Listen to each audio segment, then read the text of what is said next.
Hey guys, this will be video 7 for the how to design build 50's era solid body arch top jazz guitar.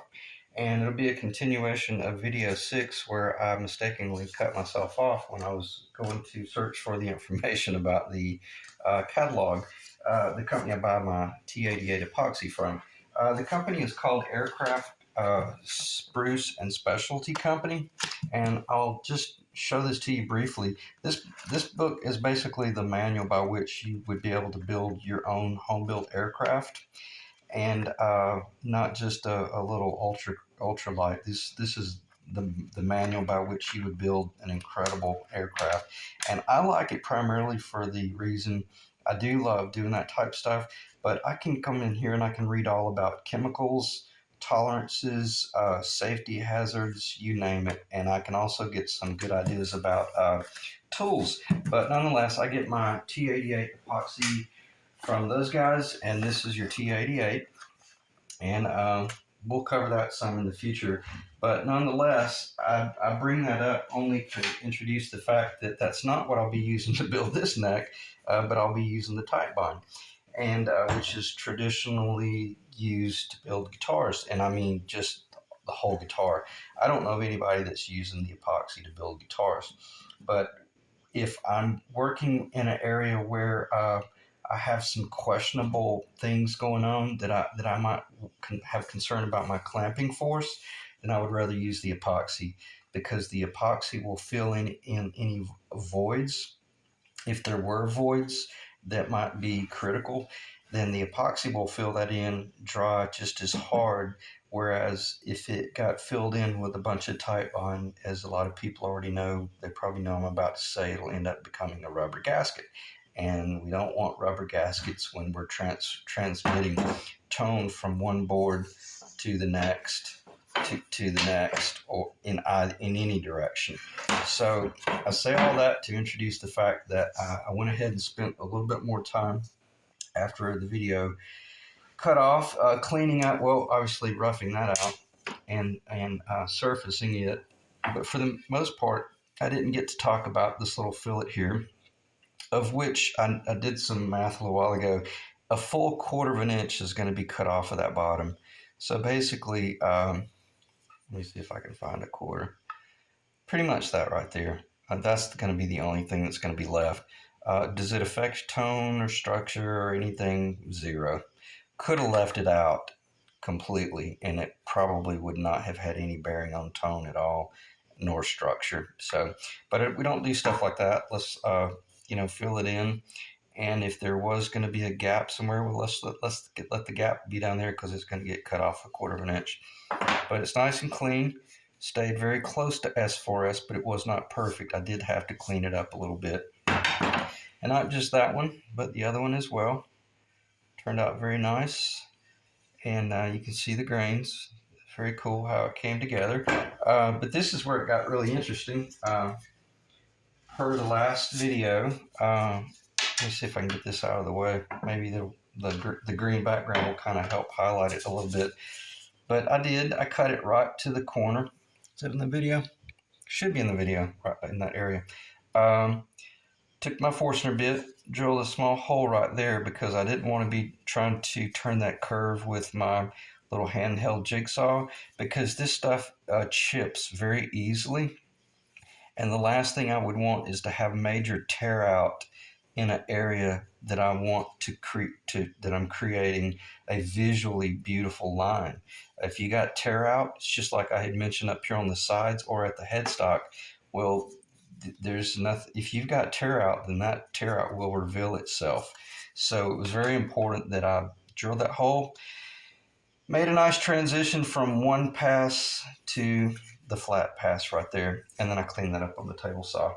But the cool thing about that, it allowed me to leave enough material that I'm still able to either build this guitar with the bass down here, and then the treble side, the bottom of the guitar down here, and the neck joint area up here, or flip it 180 degrees and go the other way, or flip it 180 and 180 and do a left-hand guitar. So the rough out allowed me to get not only not only leave me all of my options with my other guitar build, but I did not have to do any of this partial step where I'd leave a gap in there. I was able to do the full dimensional rough out. Let me just show it on one. In other words, I was able to do the full dimensional rough out, same size, and actually, quite frankly, it's about a 1/16 of an inch larger because I was so terrified of that tear out, especially when I come up here when I start changing and going into the grains. So dangerous, and you got to be real careful, otherwise you'll have a tear out mess. So full size, full Monty, really takes a lot of the stress off. Again, I think I clarified and drove home, and you can see it with the green background. Um, is that in the camera? That's Brazilian. Excuse me. This is Bolivian rosewood. It's called Pau Ferro, and it has a phenomenal tap tone, and is probably the closest thing, if not just as good, to the authentic old Brazilian rosewood. And it is bar none just as beautiful because when this is wet, it is the most beautiful, deep burgundy, red, brown, just a stunning wood. And we don't use these things just because of the way they look. We use them because of that right there.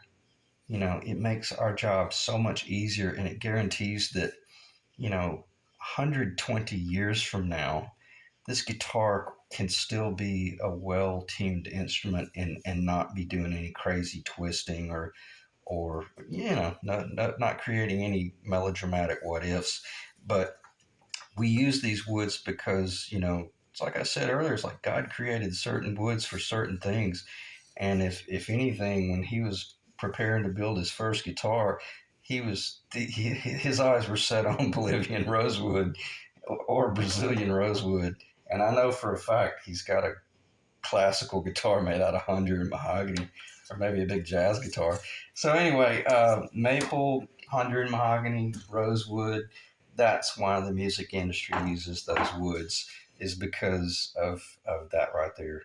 When you cut them down to roughly 5/8, 11/16, whatever that thickness is, by 1 inch, and it stays straight and true, that's amazing. All right, so anyway, I'm going to stop talking too much about this because I really don't want this video to last much longer than what is that 7:48, much more than 5 or 10 more minutes, because the other video was long enough in itself. So is there anything I need to talk about other than the oscillating sander? After I roughed all of this out and I watched it for a couple of days, and then I started doing a little bit more cleanup last night or today after I pulled it out of the gluing jig. It wasn't really clamped because you don't clamp epoxy. But nonetheless, I still wanted to make certain that I had it cleaned up, because my objective with this neck is the possibility it's going to remain clear coat and very much visual. So in that case, I had to really put the brakes on and make certain that I built a very S4S neck, and that wherever different species got glued together, it was as though they grew together. And how do you do that? With an oscillating sander, or I do anyway. Some guys will do it with a surface sanders, thickness sanders. Mine's like a vertical thickness sander because I've got a fence that I got different size fences that I can use. I've got short fences that I can use kind of like a fence on a router. Okay, I'm not worried about anything dimensionally. I just put that up there and make certain that I can pass that through. And then I start, as I crank up the the sander, and I connect my vac system to it, and I just start easing this through. You know, I just start easing through, and if you have any binding, and if you stop, game over, man. You'll get a rut that's a 1/16 of an inch deep, so fast your head will spin, and that's not even an option. I don't even know how else to say it. It simply is not an option for you to end up with any sort of poor plane work. So let's really slow down and ease our way to the finish line, because we've come too far to make a mistake. So, but nonetheless, I wanted to clean that up and find the crickets, find the high spots, and just kind of start working them down. Um, and once I found a good, once I got a good surface, once I found that perfectly flush surface, well, then leave it alone. Go to the other side. In other words, once you get this side clean, now let's flip it. And you kind of should be alternating.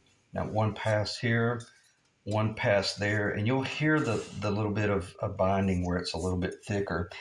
And so, nonetheless, I kept working and kept working. I probably made 50 to 75 passes. Okay, this is not a 3-pass operation. You're literally going to sit there and you're just going to kind of get in a therapeutic sense of just relaxing and just watching what you're doing and just enjoy it. And then once you get that flat surface, then you start finding the where the problem areas might be, which would be the low spots. And that's just the slightest little bit of a low spot right there. But it doesn't matter because it's in an area that once it's all glued together, down here, it's all covered anyway. It's all buried up under the fretboard. So, okay, so I got that piece roughed out, glued up, straight lined a little bit, surfaced, very much consistent in thickness, very critical because when I can assure you, if there's anything that I can guarantee you about this board right here, it's insanely inaccurate in its thicknesses. It's very inaccurate and it has a lot of work left to be done to it. So if that be the case, then that transfers all the way out to this little bitty edge right here. You got to make certain that you're perfectly S4S and consistent in your thicknesses because this is very much going to be a very visible accent line. So that one was critical to work that up to that point. And then obviously I did the same thing on these and just kind of made certain that primarily only on the center lines though, because if this is is that the base? Yeah, that's the base.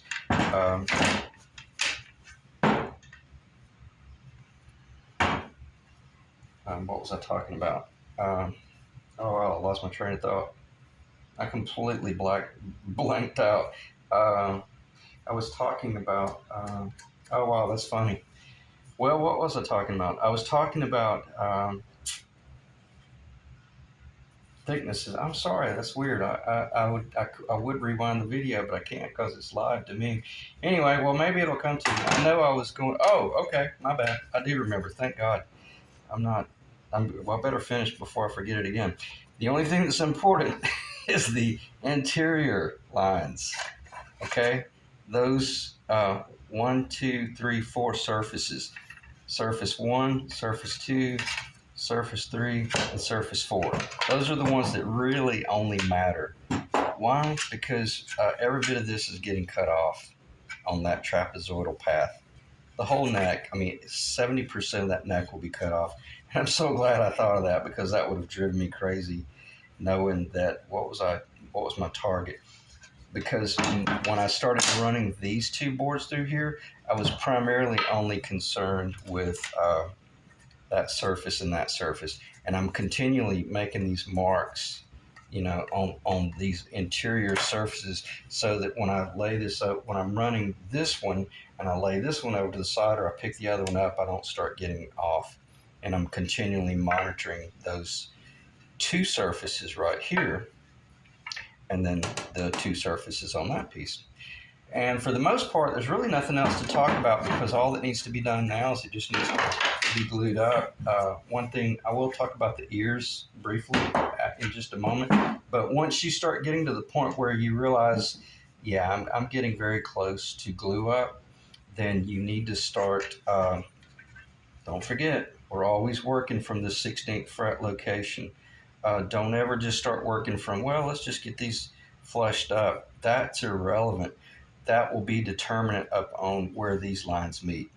You get these two lines perfectly in order, okay, or in line. And before this center line ever gets cut, these two need to be clipped lengthwise on this end and on the other end. Then when you put this piece in, basically all you're looking for is to make certain that you that you don't have this right here going on, because if you have that, it's game over. You got to make certain that, and not just that, but it needs, this one in the middle needs to be a little proud. This is not where you show how good of a woodworker you are. At this point, make certain that this is proud by at least about a 16th. That's not even enough. Go closer to an eighth of an inch if you can, because this will sand off so fast. That little rosewood is so soft it will disappear, and you can take the material off, but you certainly can't drop that heel down an eighth of an inch to try to re-engineer your design. So anyway, so you've got those in. So once you've matched this point in here, then you come in and even clip the rosewood off so that you could stand this thing up on a table, and I could put a clamp on that, get it flush on the top. I'm not even looking at the top, but I could put a clamp here and a clamp here, and I should be able to come up here, and this is what I better see. I better see a little bit of rosewood proud on the top, and I better see a little bit of rosewood proud on the back, if not flush. And I wasn't doing trickery, that thing slipped. But I better see a little bit of flushness, or either a little proud, and it needs to be a little bit long in case I screwed up and I need to move down that way a little bit. Okay, so that's what you need. That's how it needs to look in preparation for your glue up, because that's what's going to happen next. So the only thing I really need to talk about now is the fact that I had failed to mention that. Bear with me for just a second. What is it? C104, C104. Okay, I had to relabel these after I did all my sanding. There was a part of me that when I was building this neck, I thought that there was a possibility that I was going to come in here and cut this piece into 3 different sections, and then do scarf joint work to build up the center line, which is perfectly fine for a paint grade neck. And is it just as good structurally and tone wise? Absolutely. Is it good luthier work?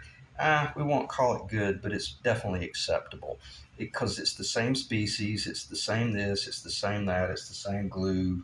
The epoxy, that would probably be done with epoxy. But nonetheless, I had this in the back of my mind thinking there's a possibility I won't be doing this type rosewood center line. I'll be doing something just in other words, stretching the board. But once I realized I wasn't going to need to stretch the board, I now realize that that can become the base ear, and the annular ring direction will be spot on identical. So now I'm not having to worry about, once I cut into this headstock, once I cut into this, where is it? It'll be coming in about right here. Once I make the transition from this base leaf to this ear, the annular growth rings will just about disappear. You won't see the glue line. So that's terribly exciting for me, because I now know that that really gives me the opportunity to sell this as a beautiful visual neck, okay, or build a guitar that's visual. And what I'm able to do on the base ear, guess what I'm also able to do? Flip it over on the other side and rotate it, and that's the treble ear, okay?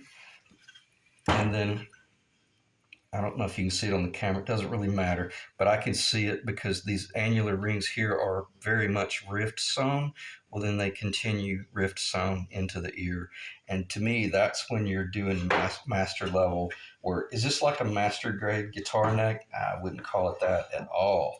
But the way we're thinking and the way we're working is definitely the way a master guitar builder would be thinking. And they would be very much working with those rings. I've even taken it so much to the point where I've taken a board like that was square, and I redefined the S4S. It's just so that if the annular rings are going in a certain direction, they didn't cock. I made certain that they actually matched. I've done that before, and it's amazing. It works so well that I could match the growth rings to the oh, what do they call them? Oh, I'm drawing another blank. Maybe I need to go take some B12. But the different rings. Anyway, never mind. So in other words, I was able to match them, and visually that they look really, really good. That's your target when you're building a visual knack.